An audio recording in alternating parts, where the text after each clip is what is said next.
La baisse de prix, telle que relevée par les officiels, ne touche qu'une catégorie des denrées alimentaires. Encore faut-il souligner que certains de ces biens des grandes consommations dont le prix ont été annoncés à la baisse continuent de maintenir sur le terrain leur prix d'avant ou mieux, restent en hausse.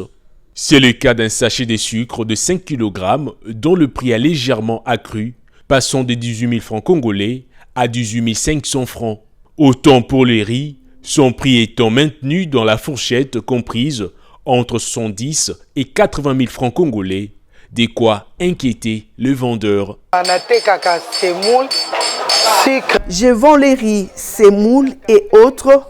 La situation devient de plus en plus perturbante du fait que les prix de denrées alimentaires varient d'un jour à l'autre.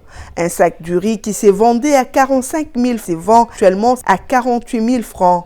Le sac de semoule revenait à 43 000 francs congolais. Aujourd'hui, se vend à 45 000 francs. Ça devient compliqué. Nous sommes en attente de promesses du gouvernement pendant la période festive. Ceci pour soulager tant soit peu notre galère.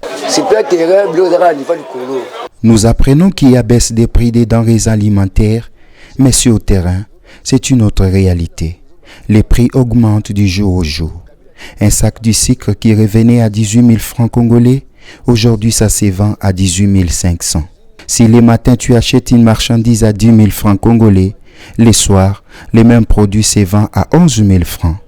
Nous souffrons et demandons aux autorités de lier leurs paroles à l'acte. Plusieurs mesures ont été prises par le gouvernement pour redonner de la force au pouvoir d'achat des Congolais et lutter contre la vie chère. Les retombées positives de ces mesures qui impacteront sur le social sont vivement attendues.